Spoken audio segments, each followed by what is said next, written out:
Hello everybody and welcome to Blockchain Expert. In this video, I'll be walking you through creating a decentralized voting platform. Now in this video, we'll be focusing a lot on the user experience and the front end. It's not going to look beautiful, but we're going to make it a lot more functional than in the previous videos and spend a good amount of time actually building out a front end that interacts with our smart contract using React. Don't worry if you don't know React, I will kind of teach you the basics here as we go through this video. So let me just give you a demonstration of what we're going to build, then we'll jump into the code. We'll start with the smart contract, then we'll move on and build our front end. So this is the front end here, and you can see that we have kind of two pages, one page for votes and another for creating a vote. Now, the first thing we need to do here before we can actually interact with the contract is we need to connect to MetaMask.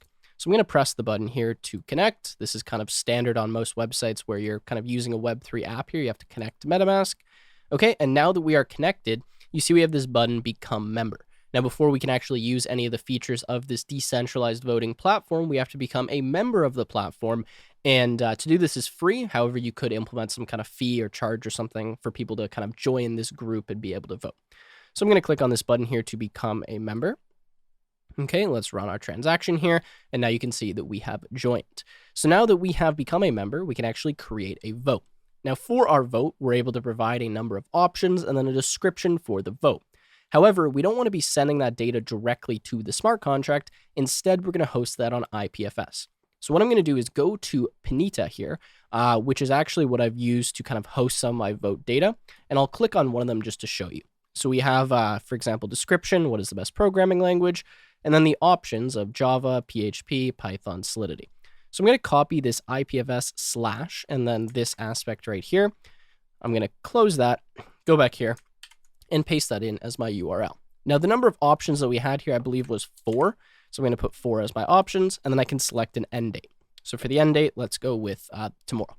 All right, now I can go ahead and create. So let's create this by deploying with MetaMask or sending the transaction with MetaMask, and that has been successful. Now, it usually takes a second to update, but if I go back to the votes page here, in a minute, we should see that it actually kind of posts here what the vote was, and then we can submit a vote and see the results of the vote. All right, so I've just refreshed and the vote has come in, and you can see now we have what is the best programming language, and then we can vote.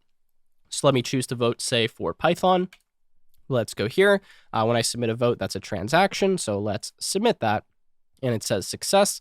And then again, we just need to wait a second, and then this will update, and we'll see that Python will have kind of 100% because that's the only person that's voted so far, and it should have a full progress bar. All right, so I've just refreshed the page. We can see Python is now at 100%. Now, what I'm going to do is change my MetaMask account and vote on something else, and I'll show you how this page updates. All right, so I'm now connected with another account. Now, for this account, I need to become a member to be able to vote, so let me do that. Okay, now I should be a member. And now we can vote for one of these other options. Let me vote for, say, Solidity. Now I'm getting an error here because I guess my membership has not yet updated. Okay, I'm going to close that. Let's refresh. Give this a second here. I'm going to have to kind of keep refreshing until it updates. And when it does, I'll be right back. All right, so now that I am a member, I can submit my vote. So let me go here and vote for Solidity. Okay, let's submit this transaction. And then again, in a second, once we refresh here, we'll see that Solidity will update. Anyways, this is a decentralized voting platform. I just want to spend some more time on the UI here in this project and really show you how to complete a fully decentralized application that has a functioning user interface and kind of some real purpose here, right? This is actually something somewhat useful. You could have some kind of organization you create. You could kind of whitelist members and allow them to vote on specific topics using a smart contract in a fully decentralized manner. I think this is quite a cool project. I look forward to you being able to build it. Now let's go ahead and hop over to Visual Studio Code and start building the smart contract. All right, so I'm here in Visual Studio Code. And as I was saying, we're going to work on the smart contract first, or the backend. So what I'm going to do is make a new directory here using mkdir. I'm going to say mkdir backend. I'm just inside of a directory, by the way. You can open up whatever you want for working on this project. And as always, all of the code will be available to download from the Blockchain Expert website. Anyways, I'm going to cd into backend. I'm going to type npm init here, npx hardhat init, and I'm going to create a new hardhat project inside of this directory. So create a JavaScript project. This will be the root, and we can kind of just go through this and install all of the dependencies. All right, so next, as always, I'm going to grab this install command and run that.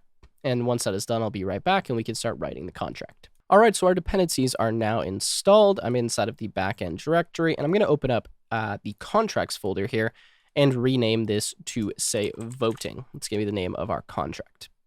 All right, so let's get rid of everything inside of this file once the name rechanges. Okay, so we can kind of clear all of this, change the contract name to voting, and then we can get rid of this comment. All right, so what do we need for this voting contract? Well, first of all, we need some way to understand who is a member of our kind of organization. That's kind of how I'm setting this up. We'll allow it so that anyone can become a member, but what you could do is alter this contract such that you whitelist specific addresses, or you require a fee, or you set it up in kind of whatever way you want. So we have kind of this notion of membership. After that, we have to be able to create different votes. Now, for each of these votes, we have to have kind of some URI or some URL, whatever you want to refer to it as, for the IPFS data. That IPFS data is going to be a description and the options. And then we also need to know what all of the votes are for the different options, the end time of this vote, and a few other small things that I'll get into later. Other than that, we need a way for people to, well, join, to become a member. We need a way for someone to create a vote. We need a way to vote, and we probably need some getter functions like getting information about the current vote or checking if someone has already voted. So it's not an overly complicated contract, but there is quite a few things that we need to write. So the first thing that I'm going to do here, as always, is write kind of all of my state variables and data structures. So I'm going to start by creating a variable uint, and I'm going to call this the next vote ID. Pretty straightforward what that's going to store. Next, I'm going to create a struct. I'm going to say struct vote, and we're going to store the following information. The string URI, which will be our IPFS URL. The owner of the vote, so who created the vote, essentially. We're going to have the end time, which I will store as a uint. And then we're going to have uint array, and this is going to be votes. Now, the way this will work is that the index associated with each vote in our IPFS data will kind of be here and store the number of votes. So to clarify that a bit, if we had like our options, say, Python JS, then inside of our votes array, inside of this struct, we would have like 1, 2, and that would mean 1 vote for Python, 2 votes for JS. Okay, continuing, we have to know who has already voted. So I'm going to put a mapping of an address to a Boolean telling me if a user has already voted on this specific vote. And then lastly, we need to know the number of options that we have, which I'll just specify as options so that we can make sure people don't vote on an invalid option. Next, what we need is a way to actually store all of our votes. We're going to do that based on their ID. So I'm going to say mapping, uint, and then this is going to go to a vote, and I'm going to call this our votes. Next, I'm going to have a mapping of an address to a Boolean, and this is going to tell us if someone is a member. So I'm going to say members here. So next, what I'm going to do is define 3 events that we will emit when people join as a member, create a vote, or are voting for something, like they casted a vote. Now, we won't necessarily be listening to these events, but we'll have to be querying them on the blockchain to get information about the current votes and what votes exist, and you'll kind of see how we do that when we write our front end, which is a little bit more complicated than what we've done thus far. So I'm going to say event, and then this is going to be member joined, and I'm going to say this is address, indexed, and then member. Next, I'm going to say uint and then joined at, and this will be a timestamp, right, when this member joined. Next, I'm going to have the event, which is the vote created. Now, it's kind of important that all of the information we want about a vote, or at least the information we need to kind of look up a vote, we put inside of this event.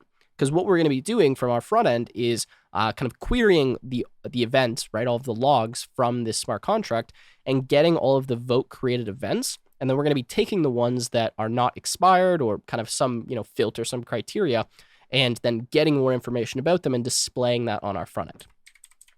So I'm going to say address, if we could spell address correctly, and having some trouble with that. Indexed, and then this is going to be vote, or no, not vote ID, sorry, owner. The next one is going to be vote ID, which is uint indexed vote ID. Then we're going to have the created at time. So I'm going to say uint indexed created at, and lastly, uint and then end time. Okay. Next, we are going to have an event for casting a vote. So I'm going to say voted, and then this is going to be address, indexed voter, and then we're going to have uint indexed, and then this is going to be the vote ID. We're going to have uint indexed, and then this is going to be the option that they voted for. And then lastly, uint, and then we're going to say created at. This will be the timestamp that they voted. Okay, that gives us our 3 events. All right, next what I'm going to do is just write the modifiers that we're going to need because they're fairly straightforward. So the first modifier that I want to have is member.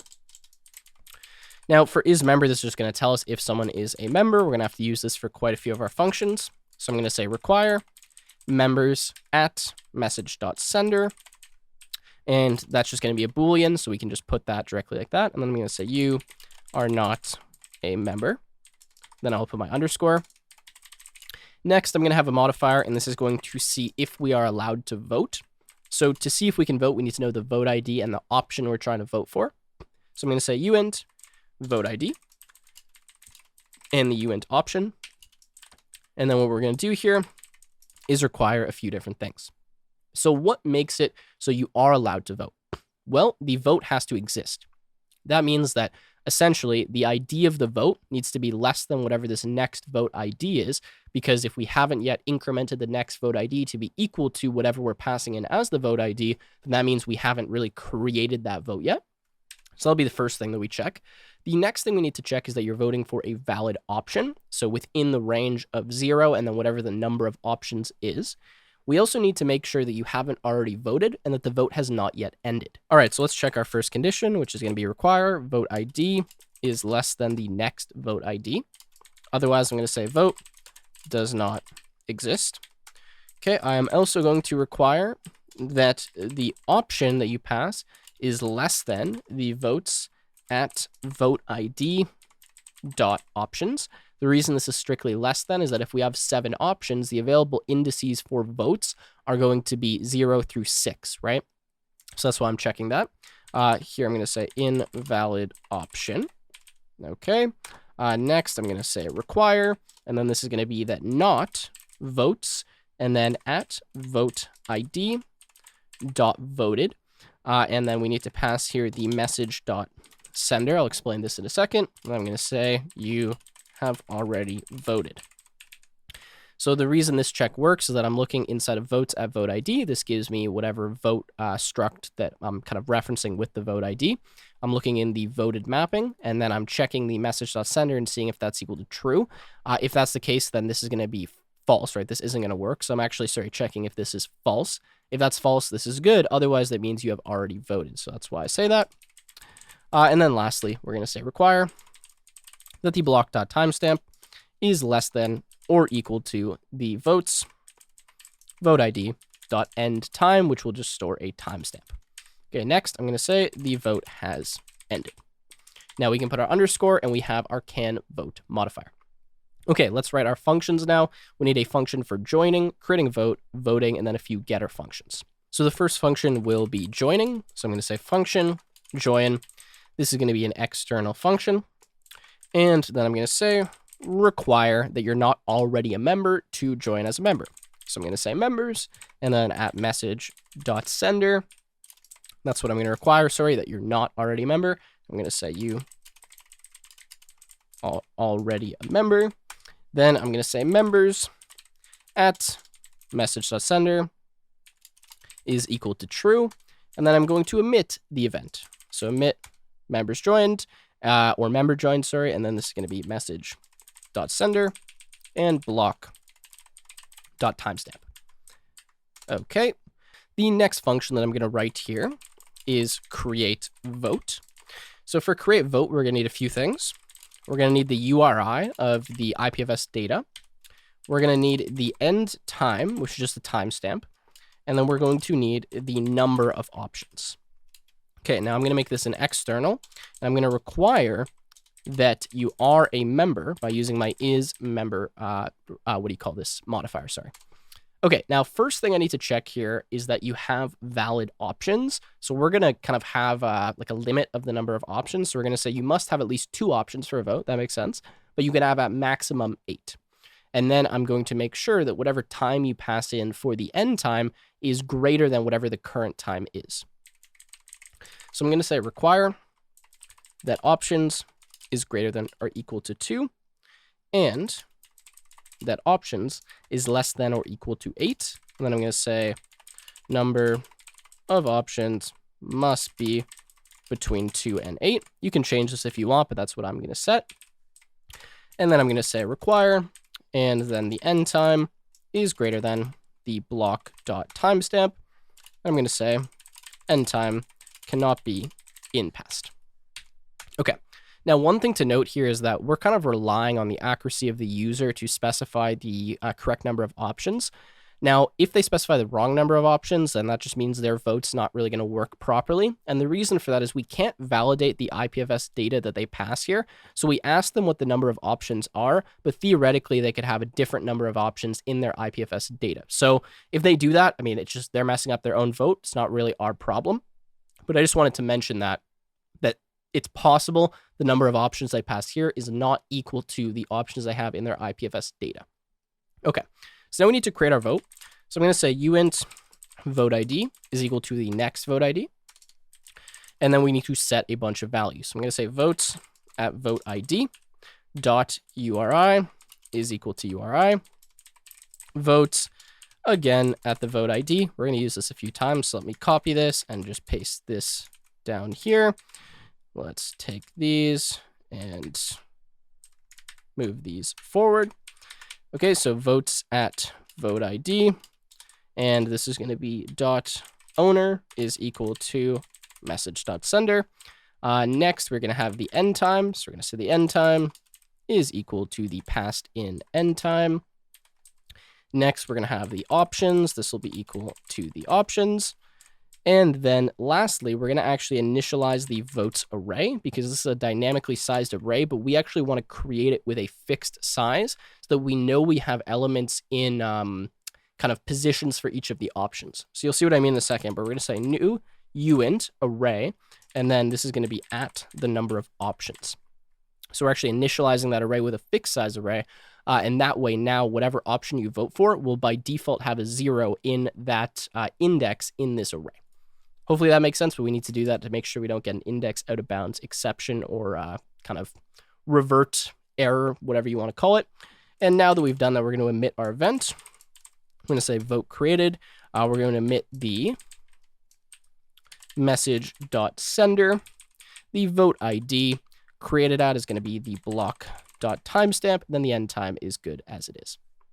Okay, next we're going to say next vote ID plus plus. And that wraps up our create vote function. All right, so the next function we're going to write is the vote function. So I'm going to say function vote. We're going to say uint, and then this is going to be the vote ID that you want to vote on. And then next we're going to have the option. Now this is the index of the option you want to vote for based on the IPFS data, which again, we cannot verify. But I'm going to say function vote uint vote ID, uint option, external. We're going to put our modifiers is member as well as can vote. And for can vote, we need to pass our vote ID as well as our option. And then inside of here, I'm essentially going to cast the vote for the user because we know at this point they are able to vote. So to do that, we're going to say votes at vote ID dot, and then this is going to be votes, and this is going to be option is equal to votes vote ID dot votes, and then at option plus 1. Now, I believe we can also just do plus plus, but if we want to be explicit, we can put kind of this whole line here. So that's what I'll do. And next I will say votes at vote ID dot voted at message dot sender is equal to true, just to mark that this user has already voted. And then I will emit the voted kind of event here. So for the voter, that's going to be message dot sender. Vote ID option is fine. And then this will be block dot timestamp. Okay, let's continue here and write a few getter functions that we're going to need. So we need a way to get some information about an existing vote and to see if someone did vote for a vote. So I'm going to say function get, and then this will be vote. To get the vote, all we need is the vote ID. So you can take that here. And then this can be a public, anyone can call this view that returns. And then we're going to return string memory. We're going to return an address. We're going to return a uint array, which we'll store in memory, and then another uint value. Now, the values we're going to return here are going to be the URI, the kind of owner of this vote. Then we're going to return all of the votes, right? So an array of whatever the votes are for the different options. And then lastly, we're going to return the end time of this. So to do this, we need to use parentheses. So I'm going to return, then it's going to be votes at vote ID. Again, we can copy this, dot URI. Then we want the owner. Then we want the votes, and then we want the end time. Perfect. Let's put our semicolon. Okay, next we need our did vote function. So I'm going to say function did vote, and this is going to be address, member, and then I'm going to say uint vote ID. Again, this will be a public view that returns this time just a Boolean telling me if we did vote or not. And to do this, I'm going to return votes at vote ID dot voted at member. Okay, that's pretty much going to complete our smart contract. So let me walk through this and I'll explain kind of why I've chose some of these functions as well. All right, so we start with our next vote ID. We know why we need that. We have to keep track of vote IDs and constantly increment them, so we always have unique IDs. We have our vote struct, which we've already discussed. And then we have the votes, so just all of the vote IDs associated with each vote, as well as all of our members. So just storing which users are members using a mapping. That's the fastest way to kind of store that. If we used an array, then this array could get quite large, and it could cost a lot of gas to determine if someone was a member, which is why we don't want to do it that way. Next, we are going to go here and have our 3 events. So we have member joined, vote created, and voted. Pretty straightforward. And then we have our modifiers. Again, I don't really need to talk about those. Okay, so now we have our functions, join and create vote. So to join, you simply cannot already be a member. If you're joining, we just set it your kind of address to true inside of the members mapping, and then we emit this event. Next, create vote. To create a vote, we need to have a URI for our IPFS data, our end time, and the number of options. You must be a member to do this, and you have to pass a valid number of options as well as a valid timestamp, or end time, sorry. Now, if you pass that correctly, then what we can do is create the vote for you. So we're going to say the vote ID is equal to the next vote ID. And then for whatever that vote is inside of the mapping, we're going to set all of these fields. So the URI, the owner, the end time, the number of options, and then we're going to create a fixed size array here for the votes so that we don't have to handle kind of any edge cases, and we can just increment what is all going to be zeros starting in every single kind of option index for our votes array. Then we emit our vote created event, and we increment the next vote ID so that next time we call this function, it works correctly. Continuing, we have vote. Obviously, you can only vote if you haven't voted before on a valid vote, and if the vote is not ended. And I think there was one other thing that we did here, so let's quickly do this. And if you have a valid option. Okay, perfect. So we check all of that. We know that's going to be the case because we have our modifier. Then we go in here. We actually just vote, right? We do that by incrementing the number of votes for the option you vote for. And then we make sure that we mark that you voted and emit this event. Lastly, we have our 2 getter functions. Now, the reason I wrote these 2 getter functions is that we cannot return a mapping or kind of be able to get all of the data from a specific entry in the mapping very easily.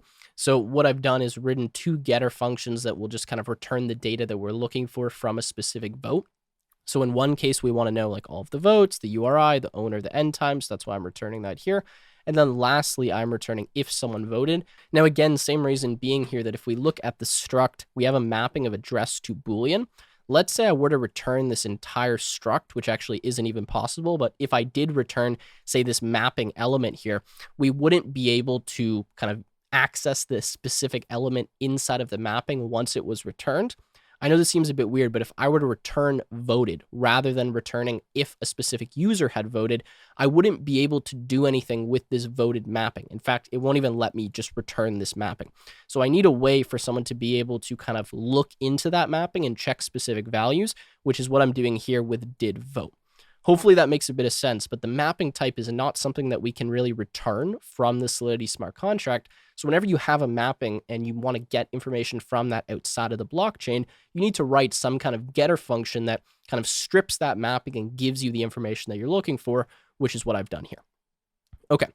Next thing to do is to test this. So I'm not going to write this test on video just because it's very repetitive and everything I'm writing you've already seen before. You know how to do this if you followed the other projects. I will quickly run through it and I'm just going to kind of paste it in here. Now, if you want this test for yourself, then what you can do is download this from the GitHub or view it from the GitHub, or you can download the solution and just grab this test file yourself. So again, if you want this, then grab it from the Blockchain Expert website. You can drag it into your project, and then you can kind of run the test and make sure you wrote the smart contract correctly. Do whatever you'd like, but the test is available. You can download it. You don't need to take it directly from the video. Anyways, I'll quickly run through what we're testing here. So we, of course, have our before block where we're deploying the smart contract. And then what I do is I test the join functionality, creating a voting, and I believe that's actually all that I tested. So if we go to join, I'm testing if you can join. Okay, perfect. So we want to see if it emitted this event, and then I'm making sure you can't join 2 times. Next, I'm testing creating a vote. So first thing, cannot create a vote if you're not a member. Okay, fairly straightforward. Now what I'm doing here when I'm passing the end time is I'm getting the current block time and I'm adding 60 seconds to it just so that I have a valid end time. Next, cannot create vote if invalid end time. So I'm subtracting 60 seconds, meaning the time is going to be before whatever the current block time is. So I shouldn't be able to create a vote. Next, we cannot create a vote if too few options. So if we only have 1 option, it's not valid. Cannot create a vote if too many options, too many being 9. Okay, and then we can create a vote, and we can create a second vote with valid kind of parameters and making sure we're already a member and all of that kind of stuff. Next, we have voting. So cannot vote if not a member, straightforward. Cannot vote on a vote that doesn't exist. Okay, great. So I'm passing ID 2. The only IDs we would have is 0 and 1 at this point in time from the 2 votes that we created here. Next, I have that you cannot vote on an invalid option. Index 9 is not valid for vote with index 0. Okay, and then can vote, great. Cannot vote twice, and cannot vote on an expired vote. And what I've done here is use this ethers.provider.send EVM mine. This allows us to actually fast forward the block timestamp. I've fast forwarded it by 1 hour, which is 3,600 seconds, and that has allowed us to test this functionality. Great, so that is the test. Make sure you change the name here to say, what do we call this? Voting. And I will just run the test to make sure it passes for the smart contract that I just wrote. So let's type npx hard hat, and then test and make sure that this works. And we have passed all of the tests, so we are good to go. Next thing we have to do is write the deploy script. So let's go ahead and do that. The deploy script is going to be very repetitive to what we've done before. I'm just going to clean this up a bit by kind of getting rid of all this stuff that we don't need, like all of these comments. And I'm going to bring in an import that we want, which is const fs is equal to require. And then this is going to be fs/promises. I'm going to copy in a function we've written in many different projects, so I'm not going to go through this again. This is just writing our deployment info, and now let's deploy our contract. So to deploy this, we're going to say const voting is equal to await hre.ethers.get contract factory. This is for the contract named voting. We're then going to say const voting is equal to await, and then this is voting.deployed, and then we're going to say await voting.deployed here, if we can get our parentheses correct, and then we're going to say await write the deployment info, and this is for the voting contract with the name of voting.json. Okay, so that's all we need for our deployment script. Now, I'm not going to deploy this right now because we want to write our front end first. But what we need to do again is run our hard hat node, deploy this, we would get the deployment info, and then we can use that for our front end, which we're going to do later on. For now, I'm going to cd ... from my terminal. So now I'm back in this main directory. Okay, so now what I'm going to do is install or set up React. Now, the way we're going to do that is running the command npx and not hard hat, that is a habit. This is create React app. And then for the app, I'm going to call this front end like so. Now, of course, you need Node.js installed for this to work like you would need for hard hat. This is going to create a new directory for me. Once it is done, I will be right back and I'll show you kind of how we can clean this up and other things that we need to install as well. All right, so this has just finished. Now let's quickly have a look inside of the React folder here. So I'm going to go to front end. And you'll notice that we have a few folders. Now, the one folder we're interested in is src. This is where we're going to write our source code. Now, as I said, I will give you kind of a quick lesson on React, but this is not meant to be a React tutorial. So I will skim over quite a bit of information about React in general. I imagine many of you may have some experience with this. If you don't, just follow along. You'll still be able to create the project. There may just be a few things that are, maybe slightly a little bit confusing, but I'm not going to be using any advanced React features. I'm really going to be using it kind of to the very bare bones, just the basic stuff that makes it quick for us to set up a more scalable front end. So the first thing I want to do here, and you kind of just have to copy along with this, is delete a bunch of files that we don't need. So app.css, app.test.js, logo, report web vitals, and setup tests. Want to delete all of that, so let's just delete it like so. Get rid of it. In fact, we don't even need index.css. The only things we need here are app and index.js. Now let's go inside of index.js and let's remove the imports to anything that we deleted. So those are the two up at the top. And then get rid of this report web vitals function call. This is what your file should look like after kind of cleaning it up. Next, we're going to go to app.js. Let me make this a bit smaller here. And we're going to delete everything inside of this div. And we're going to get rid again of this, actually both of these imports to files we no longer have. Okay, very good. Now what we're going to do is go inside of this public folder here. And again, we're going to clean up some stuff. We actually don't need anything in here other than index.html. So I'm going to delete all of this, get rid of that, and then go inside of index.html. And again, just start deleting stuff. So I'm going to delete this icon, which is now referencing a file that doesn't exist. For the description, feel free to change this. I'm going to get rid of the references here to our logos, which again, we deleted. Going to get rid of all of these comments. And we can change the title here to be something like Decentralized Voting. Now, if you don't do this cleanup, that's fine, but I just like to kind of get rid of all of the clutter so we only have files that we actually need to focus on. Other than that, we have package.json, just storing our dependencies. Readme.md, feel free to keep this if you just want to see all of the React commands that you can use. You don't really need to have it. And now we're just going to install a few more dependencies, and then we are good to go. So what I'm going to do is cd into my front-end directory where React is installed, and I'm going to start installing a few dependencies that we need. The first one that we need is ethers. So I'm going to say npm install, and then this is going to be ethers. We need that, of course, to interact with the smart contract because it's not going to come by default because we don't have hard hat in this kind of repository here, or package, project, whatever you want to call it. Next, we are going to install Bootstrap. Now, Bootstrap is a front-end framework that allows you to kind of easily use CSS. So rather than writing any of our own CSS, we're just going to use some Bootstrap classes just to speed up the process here. So I'm going to type npm install, and then we're going to install React Bootstrap, if we can type that correctly, as well as just regular Bootstrap. Okay, so make sure you have both of those. And while we're at it here, we can install React Router DOM, which we're going to use to have kind of dynamic page routing and just have different pages just to kind of clean up our app and make it a little bit easier to navigate between different things like creating a vote and viewing the different votes. So again, React Bootstrap, and then React Router DOM. Let's install those. I'll be back when they are done. All right, so now that we have done this, there's just one more thing we need to do to install Bootstrap correctly, then we're done with the installation. So I've pulled up the Bootstrap documentation, and there is this line here, import Bootstrap dis, CSS, etc., that you need to copy. You can also just kind of copy it by pausing the video and typing it out. And we're going to paste this inside of our app component here, or inside of index. It doesn't really matter, but I'm going to go to app. And at the top of app, I'm going to paste this, and this is just going to import all of the Bootstrap styles to make sure we're not missing any of them in our project. That should be all we need to do to start using Bootstrap, and now we're kind of ready to start writing some front-end code. All right, so just as we start to get into this here, I just want to mention that what React allows us to do is essentially separate our front end out into different components. Now, each of these components have some different lifecycle methods. They have the ability to maintain their own state. You're going to see how we use that as we go through here. Again, this is going to be very, very hands-on. I'm not going to explain a ton, but you will see how to create kind of, a bare bones React application, and in this case, with different pages. So what we need to do to start is we need to set up what's known as our router. Now, the router is what allows us to, route between different pages by using like /home, /votes, /createVote, and different endpoints on the front end of our website. So to do that, we're going to go into this app component, which is automatically going to be rendered, and that's kind of already set up for us with this create React app. And we're going to return something inside of here. So rather than having this div, we're going to get rid of this, and we're going to return a router component.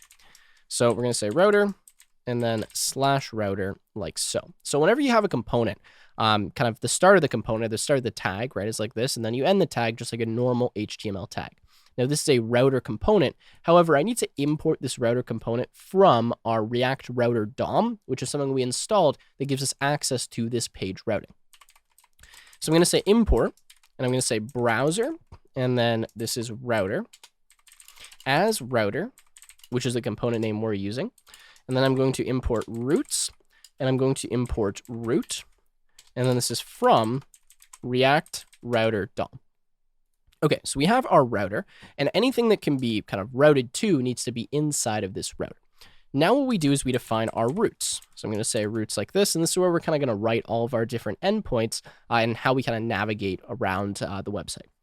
So inside of routes, we're going to write an individual route. Okay, so the route, we can just kind of have a self-closing tag like this.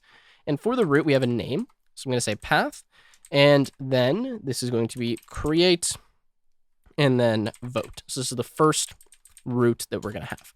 Now, what this means is that when you go to /create vote, even though you don't need to include the slash here, whatever element I put here, and for now, we're just going to put an empty element, which I'll talk about in a second, is going to be rendered on the screen. Okay, so if you go to /create vote, then it's going to render this element kind of inside of this router component. Hopefully that makes a bit of sense. So this is where we're putting our routes. Now we only need 2 routes here. We just need one for create vote and then one for votes. Okay, now that we have done this, what we want to do is we want to create those components, just kind of boilerplate them out, and I'll show you kind of how the navigation works. So let's create 2 new components inside of our SRC folder. Now, to create a component, you need to have an uppercase name for your JavaScript file or for the component itself. But in this case, we're going to put them in separate files. So for one component, this is going to be createvote.js. And for the next component, this is going to be votes.js. Now, while we're at it, we'll create another file here, which is going to be our navbar.js. I will write a navbar in a minute. Okay, so let's go to create vote. Now, for create vote, what we're going to write is const, then we're going to say create vote is equal to, and then this is going to be an arrow function. Now, what this arrow function is going to return is what's referred to as JSX, which is really just regular HTML that allows us to embed JavaScript code inside of here. We'll see how we do that in a minute, but for now, we'll just put a p tag, and we'll just say that this is the create, if we can type this correctly, vote page. Then we're going to say export, default, and then create vote, so that we can import this create vote function when we import this file. Okay, now I'm going to copy this. I'm going to go into votes. I'm going to do the same thing, except now, rather than create vote, this is going to say votes. So we need to kind of change all those references. And then this is just going to say votes page. And again, we can just go to navbar, and we can do the same thing here. So instead of create vote, we're going to say navbar, export, navbar, and actually for the navbar, we won't have a p tag. We'll just kind of put a div here for now. Okay, so we have our main components. Now let's go back to app.js and let's import these components. So I'm going to say import create vote from create votes. I probably should have just called it create vote, but that's fine. We can just leave it how it is. Next, I'm going to say import, and then this is going to be votes from ./votes. Notice you don't need to include the .js here. You can if you want, but you don't need to. And then I'm going to say import navbar from navbar. Okay, now let's just set a few things up here. So when I want to render a component, I do it by using the component name and just kind of putting it inside of a tag here. Now we can pass props to these components, and that's what these are right here. So path, this is a prop, and so is element. Now what we're going to do, though, is for the element, what we want to render when we go to the create vote page is the votes, is the create vote page, right? The create vote component. So we're going to write create vote like that, and we're going to render that component. Okay, now we're going to do the same thing here for votes, like so. So now that we've done this, we should have a navbar, and then we have our different routes. Now, the reason I put the navbar outside of the routes is so that the navbar is always going to be on the page. And in fact, what I'm going to do is make a div here. I'm going to put my routes inside of the div, and I'm going to give this a class name of container, which is a bootstrap class that just kind of spaces out some of the elements inside of this div for me. Okay, so we have our navbar, we have a container, and then inside of the container will be whatever page that we're on. Hopefully this is making a little bit of sense. I know it might be a bit confusing, but that's the basics on setting this up. All right, so now that we have this set up to actually kind of run our website and see this, what we're going to do is make sure we're inside of the front end folder, and we're going to run npm start. So if we run this command from inside of the folder, it should start our front end on localhost, and I believe it's going to be on port 3000. So it's actually automatically brought this up for me in my browser, localhost:3000. And we should see now that we are on decentralized voting. Now, what I can do is go to slash and then votes. And when I go to slash votes, it brings me to the votes page. And if I go to slash create dash vote, it brings me to the create vote page. There you go. That's really all we need. Now, one thing to note here is that once we run this server here, it's actually live updating. It's called hot reloading. And what that means is that anytime I make a change here to my components, it's automatically going to update on my front end. Now, in our case, we're probably just going to change a bunch of stuff. Then we'll go have a look at it. But in case you're curious, you can kind of work on the website while you're seeing it update in live time. So quite useful if you're actually developing an app in React. In our case, we're going to have to write kind of quite a bit of code at once to really get some results. And then we can go look at it on the front end. Okay, so now that we have our main app set up, what I want to do is create this nav bar that lets me navigate by pressing some buttons to create vote and to votes. Now, I also want this nav bar to contain those buttons you saw from my example, where we have a button that tells us if we are a member or to become a member if we're not already one, and to connect to MetaMask if we're not connected. Now, what that means is that our nav bar needs to take a few props, and those props need to tell it, okay, are you a member? Are you already connected? Etc. So I'll show you kind of how we do that in a minute, but for now, let's go to navbar. So inside of navbar, we're going to create a bootstrap navbar. Now I'm just going to write this from scratch, but I got a lot of this code from the Bootstrap website. That's why I like using Bootstrap. They have a lot of kind of pre-written components that you can just copy in. So I need to import a few things here. I'm going to import button from, not Bootstrap, this is going to be React Bootstrap. Okay. I'm going to import a container, and this is from React Bootstrap / container. I'm going to import a nav from, and this is React Bootstrap / nav. Then I'm going to import my navbar from React Bootstrap / navbar. Okay, so those are the main things that I need. All right, so I'm getting this error here saying that navbar has already been declared. That's because the name of my component is navbar, and then I'm calling this navbar. What I can do is I can just call this something like navbar underscore, and that will fix the problem for me. It's not kind of the ideal name, but that's what I'm going to use for now. Okay, so now rather than returning a div here, what I'm going to do is I'm going to return a navbar underscore. Let's spell this correctly, component. Now inside of here, or actually first, I'm going to pass a few props. So I'm going to say collapse on select. I'm going to say expand is equal to large. I'm going to say the background is dark, and the variant of this navbar is dark. Now, again, all of these options are kind of available to view from the Bootstrap website. What this is really going to do is make it so that our navbar is going to stay expanded while the screen is large.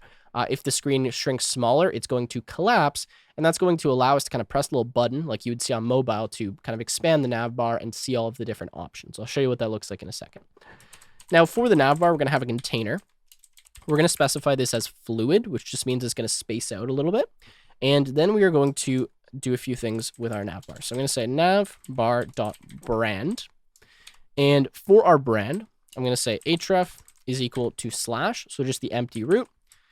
And I'm going to call this voting. Now, this is what you're going to see in the top left-hand corner. It's kind of the name of our website. Next, I'm going to have a toggle control. So I'm going to say navbar.toggle.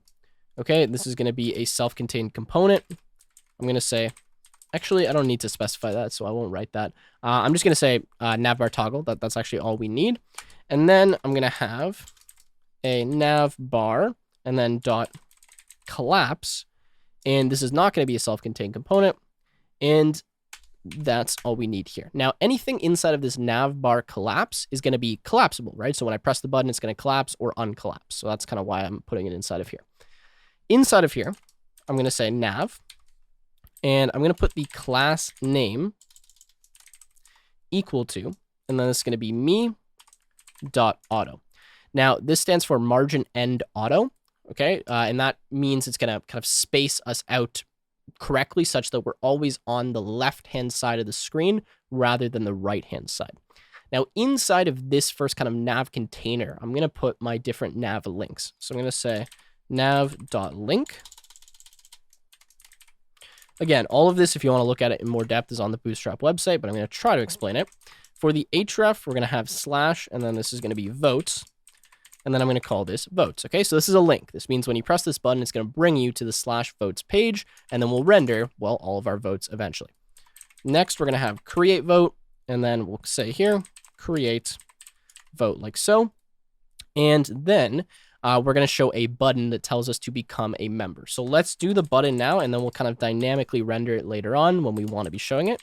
So for the button, I'm going to say variant is equal to success. This is going to make the button green. And then I'm going to say become member. Okay, so now we'll have a green button. So that's the first aspect. Next, we want to have a button on the right-hand side of our screen that says connect to MetaMask. So I'm going to say nav.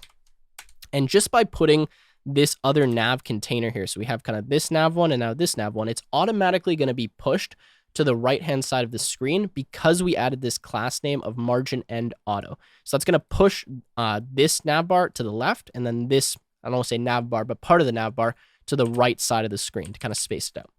So now inside of nav, I'm going to put a button, and I'm going to say connect to MetaMask. And I don't need to put anything else. The default color is blue, which is the color that I want to have. All right, so I know this is a little bit confusing here, but let's open up our kind of Chrome window and let's refresh. And for some reason, it is not showing my nav bar. Okay, let me go to the console and see what's going wrong here, and then I'll be right back. All right, so I've just kind of dug around here and realized I made a little bit of a mistake. So I've said import navbar here with an underscore, and then I've used it here, but I've used regular navbar everywhere else. Now I've realized what's going to be easier is if I just change this to say navbar, and I change this component to just say something like navbar top. Then I export default navbar top. Now that I've done that, everything should be good here. So let's go back to our front end. And there you go. We can see that we are getting a navbar, and notice this is kind of what I was talking about. It kind of expands with this button. Now, if I make it larger, notice that it like fully expands out. And sorry, I meant it kind of collapses with this button or uncollapses. So there you go. We have our navbar. We have this stuff on the left, this stuff on the right. You know, it's arguable how good this looks, but you get the point. There you go. That is a navbar. Okay, so now that we have our navbar, what we want to do is make it so we can connect to MetaMask, become a member, and start interacting with the contract.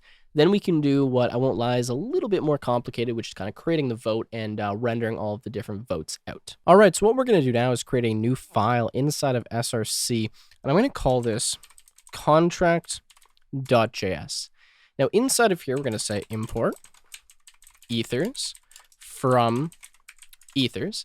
And we're going to start writing essentially what we've done in all of the other projects where we have our contract address, the ABI, our provider, and then we're going to write some functions that allow us to kind of return that to our main React application.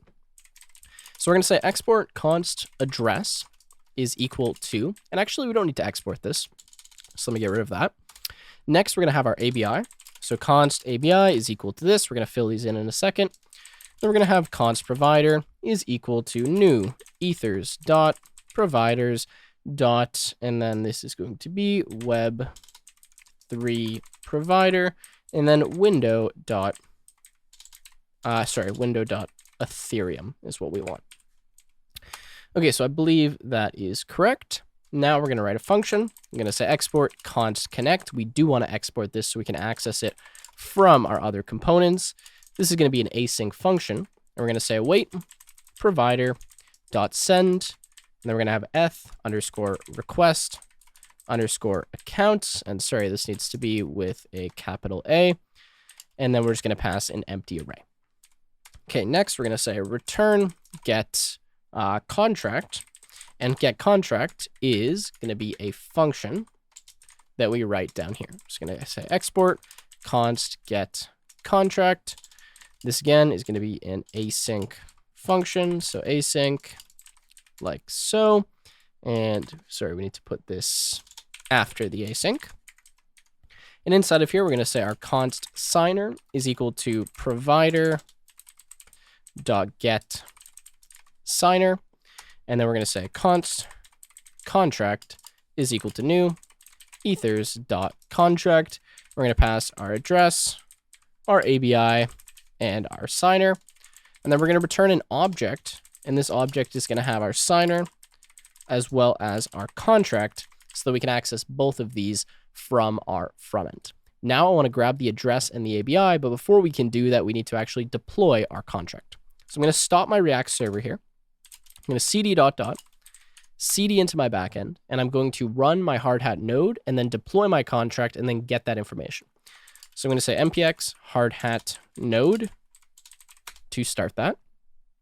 While that runs, I'll split the terminal over here. And then I'm going to go cd backend again, then npx hard hat, and then this is going to be run deploy, and then, sorry, not run deploy, run ./scripts/deploy.js. Then this is going to be -- network, and then localhost. Okay, so I think that should be good. Let's run that. And we got an error here. It says voting.deployed is not a function. Okay, so let's go to our deploy script in backend and see where I made a mistake here. So scripts deploy. I think this needs to just say deploy, not deployed. And let's try to run this now. Okay. And there we go. Looks like it did actually complete. Now we should have, our voting.json file. So let's copy the ABI first of all and put that here. Okay, we just want one array though, not a nested array. And now that we have our ABI, let's get the address. And that is our contract address. Okay, so we can kind of close some of these files and paste in the contract address. Now we are finished with this contract.js file. Let's close this. Okay, and we're going to go to app.js. Now, inside of app.js is where we're going to handle kind of connecting to MetaMask. And this is a little bit complicated, but what we want to do here is make it so that kind of whenever this app component is re-rendered, which I'll show you how to kind of handle in a second, we check if we're currently connected to MetaMask or not. So we want to actually kind of do a check, which we haven't done yet, and say, okay, if we're already connected to MetaMask, we don't need to prompt the user to connect, but if we're not, then, well, we want to connect. So I'll show you how we set that up. Then once we do that, we need a function that's going to actually allow the user to connect to MetaMask. And then we want to kind of hold this state in our app, component that tells us, are we connected to MetaMask? Are we a member? Etc. Right? So you'll see what I mean. It's a bit vague so far, but that's the idea of what I'm about to try to write. So what I'm going to do here is I'm going to say import. I'm going to import some things from React. I'm going to import use state and use effect. Now these are referred to as hooks, and I'm going to import this from React. Next, I'm going to say import, and I'm going to import connect and get contract from, and this is ./contract, like that. Okay. Now inside of app, I want to store 3 pieces of state.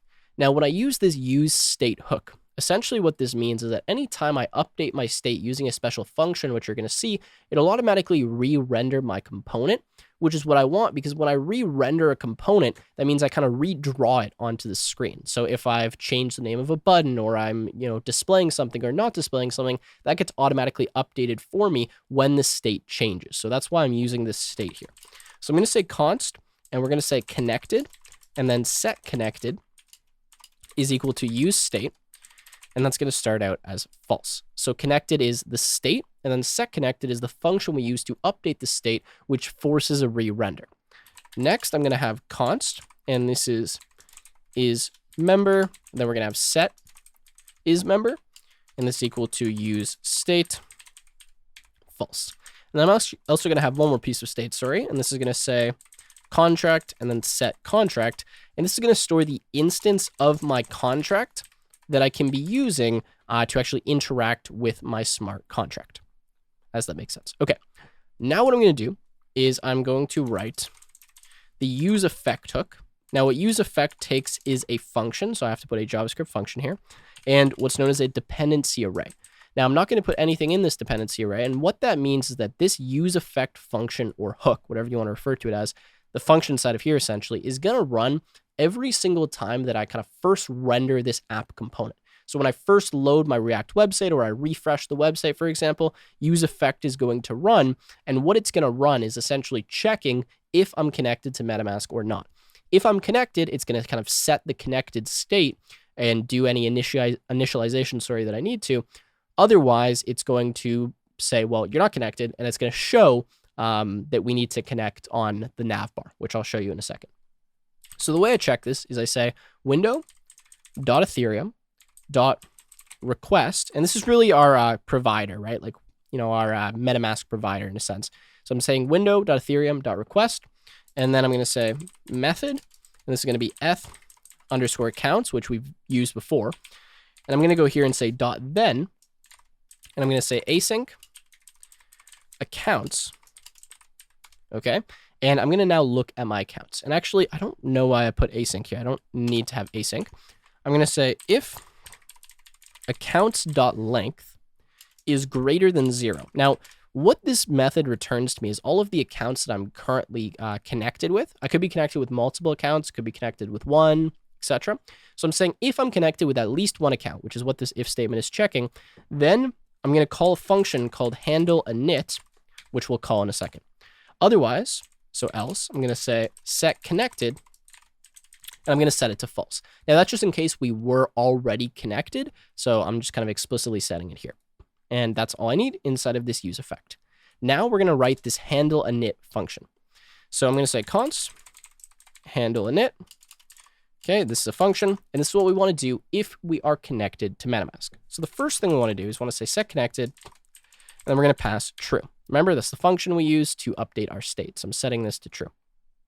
Next, I'm going to say const contract signer, and sorry, this needs to be in curly braces, not square brackets, is equal to, and then the get contract function, and that get contract function, remember, is from our contract.js file, okay? So going back here, we're calling get contract, so we get our contract and we get our signer. Now, we're only doing this if we are connected to MetaMask, right? So if I'm already connected, okay, go ahead and get the contract. The other function that we have is going to be to actually connect us, which I'll show you how we do in a second. All right, so if we're connected, we do this. We're going to say set contract, and we're going to set it as the contract.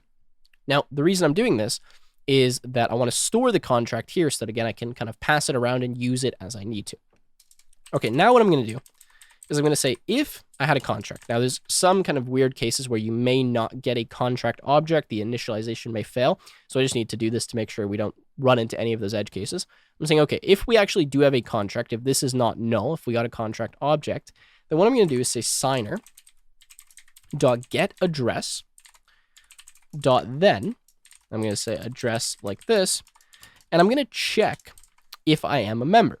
Now, the way I'm going to do that is I'm going to say contract dot members address dot then result, which is going to tell me if I'm a member or not. And then I'm going to say set is member and then result. Okay, so let me break this down. I know this is a bit complicated, but I'm getting the address of my signer, which is the account that I'm connected as. And then I'm saying dot then, so I'm just waiting to get the address essentially. So I get the address here, and then I go, okay, I have my contract, which is my voting contract. And there is a mapping called members. So what I can do is I can directly call the mapping, assuming we've made it public, which I'll actually have to go back and check if we've done, with my address. When I do that, it's going to return to me the value stored at this kind of key in the mapping, which will be true or false, telling me if I'm a member. So if I'm a member, well, regardless of if I am or if I'm not, I want to set that and kind of update that in my state. So if I am a member, tell me I am by setting it to true, otherwise set it to false. And now I can update the nav bar and only show become a member if I'm not already a member. Great. So let me just go to voting here quickly. So yes, inside of members here for my mapping, I'm just going to specify this as public. Now, unfortunately, what that means is I need to redeploy this. So I am just going to rerun this script here to redeploy my smart contract. The ABI shouldn't change, but the address is likely going to change. So I'm going to go to voting now, and I'm just going to grab this new address and take that and put that inside of my contract.js. Okay, so you kind of have to always be updating this address based on how your node is running or where the contract is stored. Anyways, hopefully you get the idea now. So now our new contract should have been, deployed. And now that this is public, I can access this mapping and kind of get values out of it. All right. So now we have most of what we need inside of app. However, what I'm going to add is a function that allows us to connect. So if we're not connected, well, now we need to be able to connect. So I'm going to say const connect like this, and I'm going to call it callback. The reason I'm calling it callback is I'm going to be passing this through a prop, which I'll show you in a second. Now, this is going to be an async function.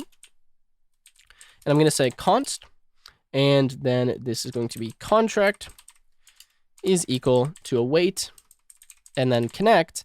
And recall that connect is the function that we have inside of contract.js, okay? So what I'm doing is I'm returning get contract from here, but I only care about the contract. I don't care about the signer. So from app, I just grab the contract after I connect, and then I say, set contract. So here, set contract. I set the contract, and then I say if contract. So if it's not null, then I can say set connected and set that to true. Okay, so that is my connect callback. Lastly, while we're at it, I'll actually just write a function that allows us to become a member. So to become a member, I'm going to say const become member is equal to an async function.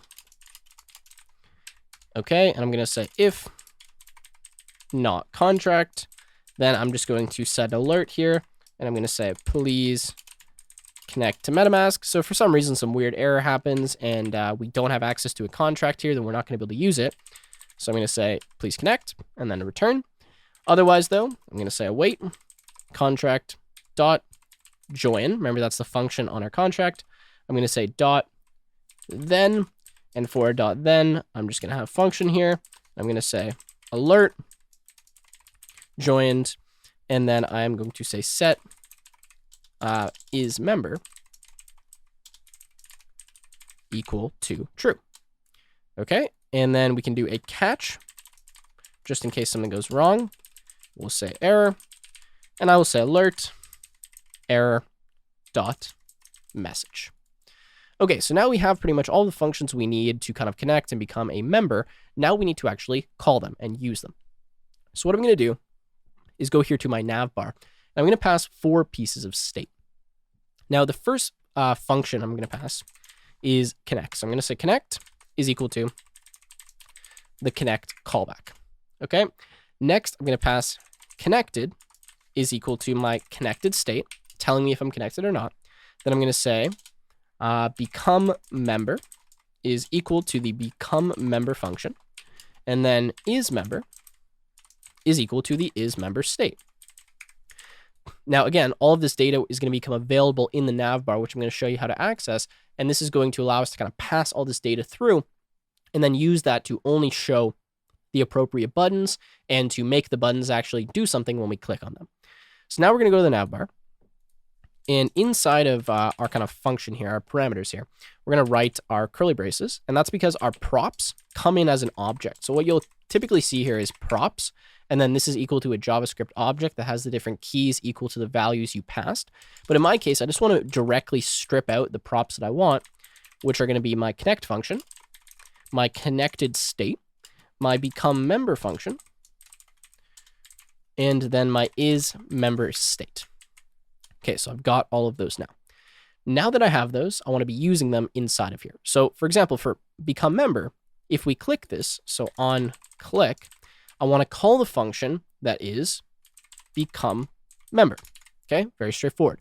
However, I only want to show this button if I'm not already a member. So I'm going to say not is member and then I'm going to take this button here. I'm going to put it over here. Now this is using the logical short-circuiting, kind of rules where what I'm doing is I'm writing JavaScript in line. So this is what you can do inside of JSX, which is what you're returning from a React component. So this is kind of how I can write conditional rendering syntax. So this means if I'm not a member, then I will render this. But if I am a member, then we're going to short circuit, which means I'm not going to do this. So it won't show this on the screen. So it's kind of a shorthand to conditional render. And for me to be able to write my JavaScript, I need to write it inside of a set of curly braces. So that's what I've done here. Hopefully that makes a bit of sense, but this is just only going to render the button if I'm not a member. Okay, now for connect to MetaMask, we're going to say on click is equal to connect. But again, I only want to show this if I'm not already connected. However, I want to show something else if I am connected. So I'll show you how we do that now. So I'm going to say connected question mark, use my conditional operator. And I'm going to put that here. And I'm going to say colon. And instead, I'm going to render a p tag. And inside the p tag, I'm going to say connected to and then MetaMask like that. And I'm just going to add kind of an inline style here. I'm going to say style equals color and then white. Okay, now it's important to do 2 sets of curly braces here. The first set is to note you're writing JavaScript. The second set is a JavaScript object, and I'm saying the color is white, so just going to make this text white. Okay, so I hope that that is clear. I'm going to just add a capital here for MetaMask. Now, though, our nav bar should be working. And sorry, this needs to say connected.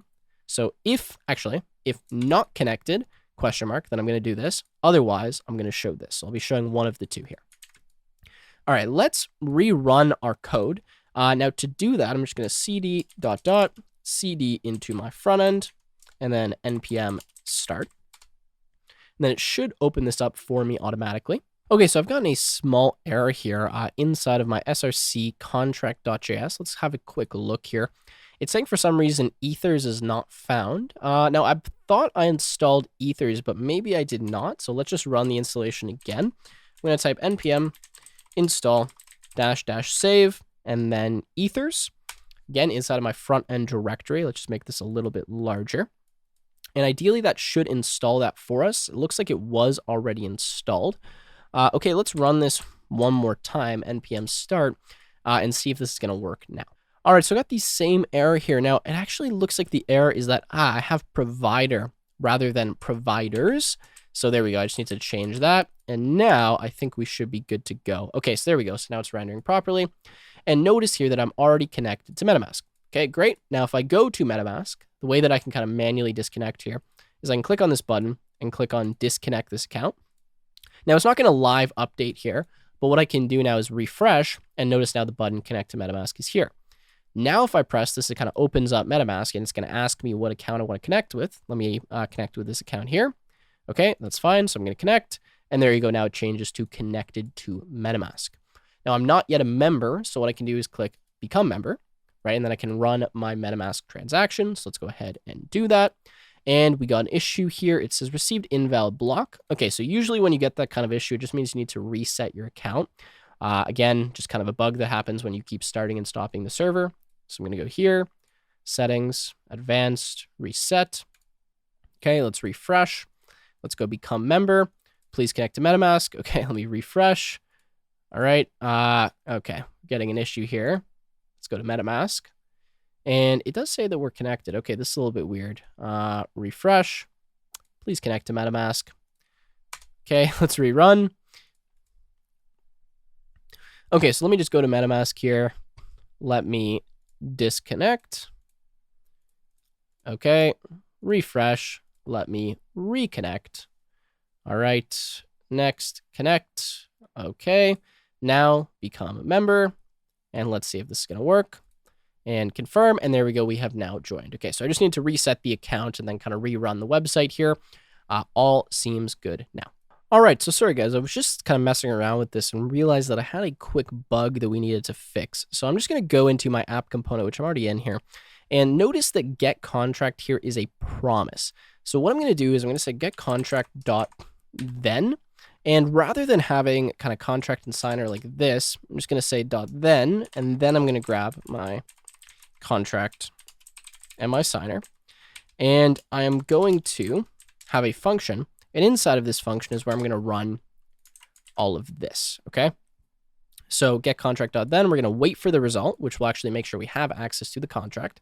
We're going to set the contract, and then again, if contract, we're going to check if we are a member or not. So I was having an issue previously where this wasn't running because the promise was not resolving in time for this to be able to run on this kind of handle init call. All right, so now that we fixed that small bug, there's also one more bug I just realized we're going to have, and that's going to be with the contract ABI. Previously, I didn't have my members mapping marked as public, but now I do. So I'm actually going to go back to my deployment info here and notice now that I have this members kind of ABI function. So I'm just going to copy that, go here to contract. I'm going to paste this in. So now, hopefully, when we call this function, it should be recognized and everything should be working fine. Okay, I apologize for those mistakes, but that's what happens when you're writing kind of front ends for blockchain development. Anyways, let's go back to our front end now with those bugs fixed. Let's refresh and notice that this become member function is no longer showing up because it knows that we are a member. We've already kind of connected and became a member. Perfect. Now, if we were to disconnect from MetaMask and then connect with a different account that wasn't a member, it would show that, of course, for us, but that's kind of what we worked on, dynamically rendering those buttons. Great. Now that we have all of that, let's see how we can create a vote. Then once we can create a vote, we'll display the votes and actually be able to vote. So let's go to the create vote component. And one thing we want to take in as a piece of state for create vote is the contract. So we're going to go back to app actually here, and we're going to go to where it says create vote, and we're going to pass as state here, whereas props, contract, and then contract. So we have access to the contract, and we can call the create vote function. Okay. So inside of create vote, what we need to do is create a form. Now there's a variety of ways to do this, but I'm going to be using Bootstrap. So I'm going to go to the top, and I'm going to say import button from React Bootstrap. Then I'm going to say import form from, and then this is React Bootstrap / form. Then I'm going to say import use state from React. Now, all of the kind of inputs that we need to collect here when we're creating a vote, I need to store in state so that I can access them at any time. So I'm going to say const URI, and then this is going to be set URI is equal to, by default, an empty string. Okay. Then I'm going to say const options. This is the number of options, right? And I'm going to say set options is equal to use state, and we'll set that as a default of 2. Then I'm going to say const end date set end date is equal to use state, and I'll just make that an empty string for now. Okay, so now that we have our state, we want to write out the kind of HTML or JSX for the form. So I'm going to go return, and I'm going to specify a form from Bootstrap. Now for the class name, I'm going to say this is M2, which stands for margin 2, which just means we're going to have margin of, I believe it's something like 10 pixels. I don't know the exact units on every single side of our form, just kind of space it out from the edge of the screen. Now I'm going to create an H2 here just as a header for the form. I'm going to say class name is equal to dflex, which means display flex. Then I'm going to say justify content center, just to put this in the center of the screen, horizontally, sorry. And then I'm going to call this create vote. All right. Next, we want to create a few form groups. These groups are going to group each one of our individual inputs.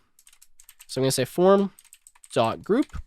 And for the class name, this is going to be M and then -2, same thing, just margin on each side, just kind of space it out from the other elements. And I'm going to put inside of here a label. Now the label is going to have HTML4, and then this is going to be equal to URI, which is going to be the ID or kind of the name of the form control element, which you're going to see in a second. And first of all, we're going to have IPFS URI like that, okay? Then we're going to have our form.control, which is essentially an input field. And this will be a self-contained component. We're going to have the type of this being text. We're going to have the name being equal to URI. We're going to have the placeholder be equal to IPFS URI. Okay, and then we're going to have the value, which is important, be equal to URI. Okay, lastly, we're going to have an onChange function. So this is what happens when we change this input. And we're going to say E, which is the event related to the change. And then for this, we're going to say set URI, and this is E dot target, which is the kind of input itself, dot value. I know this might seem a bit confusing. This is essentially how you update this URI state, which is going to be the value of this component whenever we change what the value is inside of this form box. Okay, now we're going to copy this. I'm going to paste this because for the next input, we're going to have a similar thing, except this time it's going to be the number of options. So I'm just going to change a few things. I'm going to say number of options. Let's end our label here correctly. Okay, /label. This is going to be HTML4, and then we're going to say options. We're going to change this to be options. Placeholder, we don't actually need anything there. Value, this is going to be options. Rather than set URI, this is going to be options. And then the type is going to be number. And I'm going to say the min value here is equal to 2. And the max value here is equal to 8. Okay, so that should give us our number of options as well as our IPFS URI. Lastly, I want my end date. Now for the end date, same thing. I'm going to copy this and paste. For the label, we're just going to call this end date. This will be for end date. Type here is going to be date. We can get rid of the min and the max. For the name, this will be end date. For the value, end date. And then on change, set end date. Okay, perfect. Now, last thing we want is another form control. So I'm going to say, or sorry, not form control, form group. This time, the class name is going to be equal to M2, again, margin 2, and then MT4, which is going to set margin top 4. So just spacing this out a little bit more from the rest of our inputs. And inside of here, we're going to put a button. Now, by the way, all of these class names come from Bootstrap. Okay, so for the button, I'm going to say variant, if it spells correctly, is equal to success, just to make sure this is green. I'm going to say on click with a capital C is equal to, we're going to call a function called create vote, which we're going to write in a second. And for the text, we're going to have create. Now, let me just stub out this function so we don't get an error. I'm going to say const create vote is equal to, and then we're going to have a function. Perfect. All right, so let's just have a look at our website here, which should have been automatically updating. Let's go to the create vote page. And there we go, we get a nice little form. I mean, not ideal, probably could look a little bit better, but I think for our purpose, this is fine. So what we want to do now is make it so when we press this button, it actually does something, right? It creates a vote. So let's do that. I'm going to go create vote. First thing I'm going to do is I'm going to say, if we don't have a contract, that means we're not connected. So if this is null, that means we're not yet connected. So I'm going to say alert. I'm going to say, please connect to MetaMask. Okay, then I'm going to return. All right, next, what I'm going to do is I'm going to say await contract dot create vote. I'm going to call this function, and I'm going to call it with the URI, the date dot get time. Now, when you call get time on a JavaScript date object, which is what this object is going to be, our end date. Sorry, this is end date. What it's going to do is give you the UTC timestamp, which is exactly what we want to be submitting to the blockchain. Okay, so we get URI end date dot get time, and then we're going to pass options. Okay, and then I'm going to have a dot then. For my dot then, I'm going to say alert, and then this is going to be success, just telling us, okay, this was good. And then otherwise, I'm going to say dot catch, and for the dot catch, I am going to say error, and then alert, error dot message. Now I'm getting an error here, and that's because I need to make this an async function. So let's change that, and now our formatting happens, and everything looks to be good. Okay, so fairly straightforward. We're just calling the create vote function, passing our URI, our end date dot get time, again giving us that UTC timestamp, and then the number of options. Great, so that is create vote. Now we can actually test this out because it should just be hooked up and working. So let's refresh. Okay, I'm going to go IPFS URI. Now, at this point, let me actually show you how we kind of create IPFS data without using that Minty contract. So what I'm going to do is go to a website called Panita. Again, it's panita.cloud here. This gives you 1 GB of free data, so you guys can just kind of sign up and create an account. Let me sign in with my account, and I'll show you how simple it is to get an IPFS URL from Panita. All right, so I've signed into my account here, and you can see that I actually already have some data that I've uploaded, and I think I showed this previously when I was kind of demoing the project.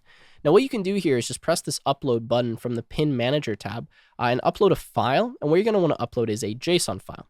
Now, the JSON file needs to be in this format. I'll just kind of zoom in a bunch so you can see it. We want to have a description, and then our options. So the description is whatever kind of the name of the vote is, and then the options is whatever the options are for the vote. So what you can do if you want to create a JSON file is you can go to Visual Studio Code. We can kind of just dump one anywhere. So I'll make a new file here. Let's call this, vote1.json. Okay, and inside of here, we're going to open up our curly braces. We're going to say description, and then we're going to say options, and then we're going to list our options in our description. So for the description, I can say, who is the best programmer, ? For the options, we can go with the correct answer, which is Tim. We can go with Clement. We can go with Antoine. like so. Okay, so there you go. We now have a file that we can upload to IPFS. So if we want to upload that now, we go to Panita, we go to upload, file, find the file, and upload it. So I'll actually just use ones that I already have uploaded, but you guys can obviously just follow the process I showed you, and then you need to wait a second, and what you can do is click on view. When you do this, you're going to get the whole URL using the Panita gateway. But what I will do is just take the IPFS section, right? So IPFS/, that's the only part that you need. You don't need the gateway aspect. I'm going to copy that, go here to decentralized voting, paste that in, and then hit create once I set the correct number of options. So here we have 3 options, right? Let me verify that. Sorry, we have 4 options. And for the end date, I'll just set it kind of arbitrarily in the future. It doesn't really matter. We're not going to be testing that in this video. Okay, so let's go to create vote, or just press create. Okay, it's going to take a second, ideally. Then it should tell us that this was successful, unless I'm getting some kind of error here or it's not working. Seems like it's actually not calling this. Maybe I didn't set this up correctly. Let me go to inspect here and see if anything's wrong. I'm going to go to console, and it got an issue. It said endDate.getTime is not a function. Okay, so I think what we're going to need to do here to fix this is we need to go to create vote, and we're going to say new date, endDate.getTime. Now, what this is going to do is going to convert this endDate into a date object, a JavaScript date object, then get the time for it, then submit it. Okay, so let's try that. Let's go back here now. We can refresh, I guess. I'm going to paste in this IPFS URL. 4 options, end date, again, arbitrarily in the future. Then hit create. And let's see if this works. Okay, so now let's go confirm. And success, it has now been created. All right, so now that we have done that, the last part of the video is to actually display our votes and to, well, be able to vote. So let's start working on that. So I'm going to go over here to votes. And I won't lie to you, it is a bit complicated to display the votes, but the basic process is going to be that we are going to kind of query all of the logs or all of the events from our contract. We're going to find all of the votes that were created. We're then going to get all of the current vote data. So all of the, like, who voted for what option, the URI, so the data. We're going to go to the IPFS gateway using Panita. We're going to get the IPFS data, which will give us the description and the options for our vote. We're then going to display all of that onto the screen. So to do this, first of all, we're going to say import, use state, and use effect from React. We're then going to say import, and we're going to import a button from React Bootstrap. We're going to say import card from React Bootstrap /card, and we're going to import a progress bar from React Bootstrap /progress bar. Okay, so this is what we need in terms of components. We're going to render every single one of our votes as a card, and then all of the kind of like individual votes or options, we're going to have a progress bar for showing those. Now, before we render anything, I want to focus on getting all of the votes, and we want to do that every time we load the votes page. So we don't want to have a button that's like kind of like updates our votes. We just want it to automatically happen. So the way we can do this is we can say const votes, and then set votes is equal to use state. And we're going to have an empty array because we're going to have, well, a list or an array of votes. Now, I'm also just going to set const gateway equal to the Panita gateway, which I'm just going to copy in here just so we have this kind of set already, because we're going to use that to access our IPFS data. Remember, Panita is a pinning service, and it's going to make sure our data is always available on IPFS and that we don't have to host it locally like we were when we were dealing with our NFTs. Okay, now I'm going to say use effect so that we're going to run this right away, essentially. And I'm actually going to take as a dependency the contract, which I'm going to take as a prop here to votes. Now, the reason I'm passing this is that if I connect to MetaMask while I'm on the votes page, and now all of a sudden I have a contract, then I want to update this use effect. I want to run this use effect hook. So what happens is this function will run anytime anything inside of this dependency array changes. So if it goes from false to true or true to false, etc. Now, if you have an empty dependency array, it means this just runs one time on the initial load of this component. But in my case, if I update the contract to that changes, then I want to, well, run this use effect hook again. So the first thing I'm going to say is if not contract, then return. I don't want to do anything if I don't have a contract, because I'm not going to be able to use my contract object. Otherwise, I'm going to say const filter is equal to contract dot filters dot vote created. And what this does is give me a filter that's going to give me all of my votes. So every single vote that was created will give me all of those events. That's what it does. Now, you can specify inside of vote created any specific values you want the different topics to be equal to. However, I'm not going to be doing that here. So if you just wanted to get all the votes created by a specific user, then you would pass the address of that user as the first argument here, and then it would only give you those. So you can do all kinds of advanced filtering. I'm not going to show that here.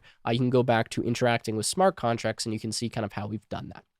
All right, so I'm going to go contract dot, and then the function is query filter. And we're going to pass our filter. We're going to say dot then result. And then what we're going to do for now is just console.log the result, just to see what we're getting, and then we can see how to work with that data. So I'm going to go now to my votes page. I'm going to refresh, and we should see that we get something popping up in our console. For some reason, we are not, which is a bit surprising to me. I'm just going to rerun this here. So nothing is appearing, but I don't see any errors. Okay, interesting. So for some reason, this use effect doesn't seem to be working, maybe. We can add a .catch and say error, and then just console.log the error. It's also possible that we just don't have access to the contract, and actually, that's going to be the bug, and sorry about that, because we forgot to pass our contract to our votes component. So let's go back here and pass that. Okay, so now this should be working. Let's go back here, let's refresh, and let's look at the console, and notice that we have some output here, and we have the transaction logs, or the transaction event that we used when we created, or emitted, sorry, when we created our first vote. So if we go in here, we can see our first index, we have the address, and then we have args. Now what we're looking for is args. Now args is going to give us the information that is contained in the log. So the first thing is the user who created this vote. The next thing, I believe, is the vote ID.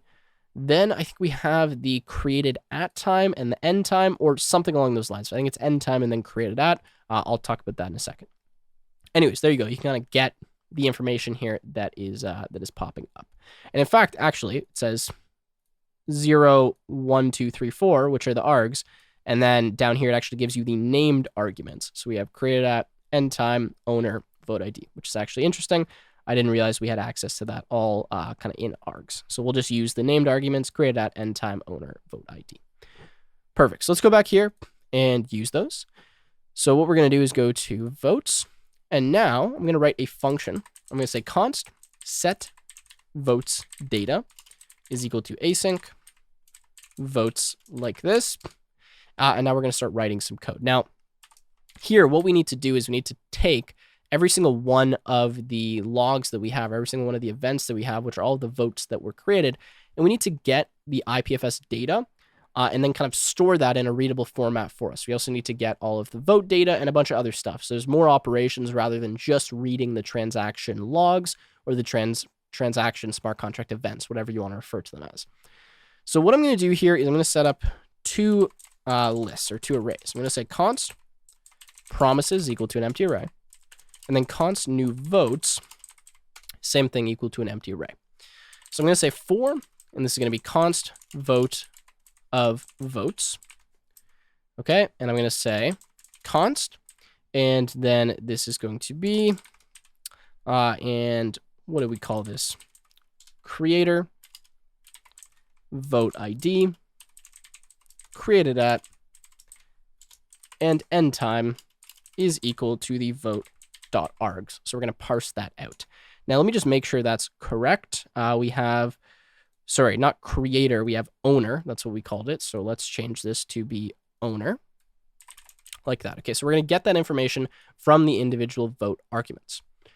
Once we have that, what we want to do is we actually want to get kind of the updated vote data from the smart contract, right? Which will give us who's voted, you know, what votes are currently, or what options have what votes. That's what we want. So I'm going to say const promise is equal to contract, if we can do this correctly, dot get vote. I want to get the vote equal to the vote ID. We're going to say dot then. We're going to have an async callback function. This is going to take in our vote data. And now we're going to get what we want from our vote data. So we're going to say const URI is equal to vote data 0. That's the first thing that's returned when we call get vote. We're going to say const current votes is equal to vote data, and then this is at index 2. And then we're going to say const current vote, and then this is going to be numbers, current votes numbers, sorry, is equal to, and I'm going to say current votes dot map, and I'm going to map each value to its numeric representation. Because remember, when we get numbers out of our smart contract, they come as a big int or big number. We need to then convert those to a regular JavaScript number to work with them. So we're calling the isNumber function on every single value that's inside of our current votes array so we can actually use it properly. Hopefully that makes a bit of sense, but that's what we need to do there. Okay. Now that we have that, we're going to craft a new vote object that is what we're going to actually store and kind of use on our front end. So I'm going to say const new vote. I'm going to say ID is equal to the ID.to number. Okay. And it's not ID, it's vote ID. And this is not a semicolon. This is a comma. Next, we're going to have the owner, which is the owner. We're going to have created at, and this is going to be created at dot to, and again, number, because this is going to be a timestamp, so we need to convert that later on. We're then going to say end time, and this is going to be end time dot to number. We're then going to have total votes, and what total votes is going to be is the sum of all of the votes. So I'm going to say current votes numbers dot reduce, and then this is going to be sum value, and then sum plus value, and we're going to start at 0. And then lastly, we're going to have votes, and this is going to be equal to the current vote numbers. Okay, I know that was a lot, but we're essentially just getting all the information that we actually need, storing that in an object. And then the last thing we need to do is we actually need to get the vote data, right? So we need to get the URI from IPFS, so we get the description and the options. So I'm going to say if not URI, then return, because if we don't have a URI, then what that actually means is that we don't really have anything to vote on. So I'm not even going to bother kind of processing this anymore if there's no URI. And in fact, I can probably save myself a bit of time here by just kind of going up at the top and saying, okay, if there's no URI, don't even bother doing the rest of this stuff because I don't need to, right? If this, if this vote just doesn't have URI data, then I'm not going to do anything with it because I can't really display a vote that's empty. Hopefully that makes a bit of sense. Next, what I'm going to do is I'm going to have a try catch block. It's important you have this try catch block because unfortunately we cannot verify that an IPFS URL is correct inside of a smart contract. At least we can't do that in an efficient manner. So we can potentially have kind of broken IPFS links, or we can have links that aren't even to IPFS data. So what I need to do here is attempt to fetch the URI, which is our IPFS data. But if that data is invalid or doesn't exist, then I need to kind of handle that exception that's going to be raised. So that's why I'm putting that in a try catch. Now inside of here, I'm going to say await fetch, and I'm going to fetch my gateway, which is the Panita gateway, plus URI. I'm going to say dot then result, and then I'm going to return my result.json. And then I'm going to say dot then again, and then this is going to be my data, which is now actually usable by me in JSON format. And I'm going to say my new vote dot description is equal to my data dot description. And then I'm going to say my new vote dot options is equal to my data dot options, which we're expecting. Again, we can't verify this is going to be here, but that's what we're expecting is in the IPFS data. Then we're going to say new votes dot push, and we're going to push our new vote. All right, and then that's all we need here. And then lastly, kind of outside of this promise, which is all of this code right here, we're going to say promises dot push, then we're going to push the promise, And the reason we're doing this is so that now we will kind of load all of these at the same time asynchronously rather than waiting in queue synchronously. So I know this was a lot of code. Feel free to pause the video, kind of read through it if you need to. But essentially what we're doing is we're taking the data that we have from our event logs. We are then creating a promise where what we're going to do is attempt to get our vote data from the smart contract, which will be the up-to-date data from the blockchain rather than from our events. We're getting vote data, right? Grabbing our URI. If we don't have one, we're going to return. Otherwise, we're going to craft what we need for our kind of vote that we're going to be displaying on the front end. And then we're going to go and attempt to fetch our IPFS data. Now what I need to do that I have promises.push, at the end of my function here, I'm going to say await promise.all and then promises. And then I'm going to say set votes here. And I'm going to set my votes to be equal to my new votes, which is where I'm going to be pushing all of my vote data. Now I'm going to go to here inside of my use effect, and rather than calling console.log result, I'm going to say set votes data, and I'm going to pass my result. Now, if I would like, what I can do is print out my votes, or I can just start rendering them on the screen, which is what I'm going to do now. Okay, so I know, again, that was a lot of code, but now we've done kind of the hard part. Now what we need to do is just render this data on the screen and then allow a user to vote, which is actually fairly easy. So what I'm going to do is return a div here. That's fine. And inside of this div, I'm going to take all my votes and I'm going to map them to components I'm going to render on the screen. So I'm going to say votes.map. I'm going to take my vote, which is going to be all my vote data, and I'm going to return a card. Now, for the card, I need to have a key. This is just so that I have a unique identifier for each kind of dynamically rendered object. This is a React thing. For the key, I can just make this the ID of the vote because I know that will be unique. And I believe, did we call this, is it ID or is it, yeah, I think it's just ID. Okay. Then we're going to say class name is equal to my2, which means margin vertical 2. Then we're going to have a card.header. Inside of the card.header, I'm going to have the description of the vote, which is kind of like the title of the vote. Then I'm going to have a card body. And inside of the body, I'm going to have all of the different options. So I'm going to say vote.options. Then it's going to be .map. I'm going to map my option and my IDX to the following div. So I'm going to say div class name equals MT1, which is margin top 1. Again, since I'm rendering this using a map function, I have to have a key. So I'm going to say math.random plus IDX. Okay, and then I'm going to specify what the option is. So I'm going to say option, which is going to be kind of the value or the name of the option. And then this is going to be to an empty space. And then I'm going to have here a bit of complex logic. I'll explain this in a second. Vote.votes at IDX divided by the math.maximum of 1 and vote.total votes. And then I'm going to multiply all of this by 100, and I'm going to put a % sign. Now, again, let me just break this down for a second. So option here, when I go through my options, is going to be the string option that I'm voting for. IDX is the index of that option, and having that index allows me to look up how many votes this option has from the votes array of my vote, right? So that's what I'm doing. So I'm getting this, I'm dividing by the total number of votes, which we already calculated, and multiplying it by 100 so I can get a percentage. Now, the reason I need math.max is because this could be 0, and then I get a division by 0 error, which is going to give me in JavaScript not a number, like nan is what it actually is, the type for that, and that's obviously not going to look good on the UI. So instead of having nan, we're just going to display 0, which is why I have this, again, math.max of 1 and vote.total votes.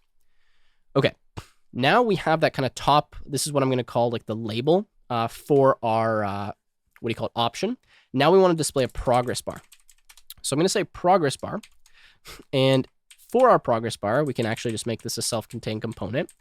We're going to say now is equal to, and then again, I'm going to copy this whole thing and just kind of paste it inside of here. And I think, yeah, that's fine. So we're just taking the percentage. So now is going to be a number between 0 and 100. That's what you pass as kind of the main prop here to progress bar. Now we can also have a label. Now for the label, I'm going to make this a bit simpler, and I'm just going to make this B, actually has to be a string. So I'm going to pass backticks. I'm going to pass a $sign in my squiggly brackets. I'm going to say vote.votes at IDX, and this will display the number of votes. And then lastly, I'm going to have class name is equal to, and I'm going to do W100, which stands for, width 100. And then I'm going to do ME2, which stands for margin N2, so it just gives a bit of space at the end. All right, now this progress bar is going to sit inside of a div. So let's put a div around it. And for this div, we're going to make it so that the contents are aligned horizontally so that we can have a button to the right-hand side of our progress bar. So I'm going to say display flex, W100, which is width 100, and then align item center, which is going to align our button and our progress bar vertically. Next, I'm going to put a button. This is going to be the vote button. Now here, we're going to say size is equal to SM, which is small, of course. I'm going to say on click is equal to, and we're going to call a function. We're going to do that in 1 second. So right now, I'll put an empty arrow function. I'm going to say variant, which is really just the color, is going to be dark. It's going to make this kind of like a dark gray black button. For the text, I will put vote. Okay, that wraps up our card body. And I think that's all we need for right now. We can also display like when the vote ends if we want to do that, but I'm going to stay away from that for right now. So let's go back here and let's refresh. And we got an issue here. It says val.isNumber is not a function. Okay, so let me see what the problem is here. Where do we have isNumber? This actually needs to be toNumber, not isNumber. So let's change that here. Let's go back to this page. And now notice that we are rendering our vote on the screen. Perfect. Last thing we need to do here now is make it so when we press the vote button, it actually votes. So let's do that. We're going to write a function. Let's say const. We're going to have this be vote, not called, vote pressed. Okay, this will be an async function. And what are we going to do inside of here? Well, we are going to say await contract dot, and then this is going to be vote. And then what we need to do for our vote is we need to know what vote index or what vote ID, and then the option IDX. So I'm going to say ID and then option IDX. I'm going to pass those accordingly. And then we're going to say dot then, and then we're going to do an alert, and we'll say success. And then again, we can have a catch here. We can say error, and then we can alert the error.message. I'm sure you can handle the errors better, but I think for simplicity here, this is fine. So we're going to say error.message. Okay, now let's go and let's call vote pressed. I'm going to actually go inside of this arrow function. I'm going to say vote pressed, and I'm going to pass my vote.id, and then the IDX, which is the index of the current option that I'm rendering, which is what I'm doing kind of inside of here, right? So this map function is rendering every one of our individual options. For each one of those options, we have a button, but each one of those buttons calls a different vote, like it votes for a different option. So we need to pass that index as well as whatever vote it is that we're actually voting for. So we need the ID of that. Okay, so that should about be it. Yeah, I think that's actually all the code we need to write. So let's test this out now and make sure it works. So I'm going to refresh, and let's try to vote for Java. When I do that, it brings up MetaMask. Okay, let's click on confirm, and then we get success. Now, what we could do if we wanted to, I'm not going to do this, but what you could do is make it so that as soon as you press that vote button, you update on the front end this so that it doesn't look like your vote didn't go through. The problem is that the blockchain is going to take a second to actually propagate this information. So what I will need to do is refresh the screen, and now it will update. However, it could take a few seconds to update. And since what I'm not doing here is listening for events, I'm not listening for a vote event to go through, I'm not automatically updating this, which requires us to do a refresh. Now, if you wanted to get a bit more complicated, again, you could be kind of listening for different events to occur. And when they occur, then you can update this information yourself. I don't want to get into that because that's a whole bunch more code to be writing here for this project, but that's how you could extend this if you wanted to make it a bit more live. And then that way, anytime votes come in from other people as well, not just you, you'll kind of see them popping up here. For now, though, I think it's fine to just refresh. And again, you kind of can keep in mind what you would need to do to make this more live updating. So let's create another vote and just make sure we can vote for that one. And I'll use an existing kind of piece of data that I have here. So like, what is the best? Well, I've already done that. So let's use this one here, which is who is the best programmer. So I'm going to copy that one. I'm going to go back to create vote, paste this in. This has 3 options. For the end date, again, we can go arbitrarily large here. Let's create this. Oops, want to go back to MetaMask. Okay, confirm. Success. Go back to votes. And again, it's going to take a second here to update. And there we go. Now we have who is the best programmer. Let me try to vote on this one. Let's vote for Tim. Okay, confirm. Success. And then again, we're going to have to wait about 10 seconds here. And then this should update. Okay, let's see if it goes through. All right, and there you go. Tim is now updated. Now you can see if I try to vote, say for PHP, I get an error. You can kind of parse through this error if you want. I just did this for simplicity, but you can kind of find the reason. VM exception while processing transaction reverted with reason string. You have already voted, right? So it's telling us why we can't do that. You could also do something where you check if the user has already voted or not, and then you could make this vote button disappear. Again, kind of beyond the scope of this tutorial. So what I want to do now is disconnect MetaMask and connect with a different account, and then show you that I can vote from that different account. So let's do this. Connect and disconnect. Okay, let's refresh. Let's go connect to MetaMask. Now let's go here to this new account. Okay, next, connect. All right, all of this appears now. Let me go to, say, PHP and try to vote. And it says, you are not a member. Okay, so that actually worked. Let's become a member. Okay, confirm. Not too high. Okay, so the reason we're getting that is I need to reset this account as always. So let's go here and do that. Actually, it's saying not connected. Okay, I need to go to this account. There you go, connected. Let's go settings and reset account. Okay. Refresh. Become a member. All right, joined. Now again, we'd have to wait about 10 seconds for this data to propagate. Okay. And if I try to vote now, this should work. Okay, so let's try to vote. Confirm. Success. Wait our 10 seconds. Okay. And there you go. PHP is now updated. It's not always going to be 10 seconds, but that's what the maximum could be because that's when every new block is mined. Now you see everything updates, and there we go. We have our voting. All right. So with that said, I am going to wrap up the video here. This was a significant amount of work, but I wanted to show you how to create a fully functioning decentralized application with a better looking front end than what we had created before. Again, you can go and extend this project. You could spend, countless hours and days working on something like this, but this hopefully is a solid foundation to show you what you need to do, at least the starting points, to create, well, really a fully functioned decentralized app.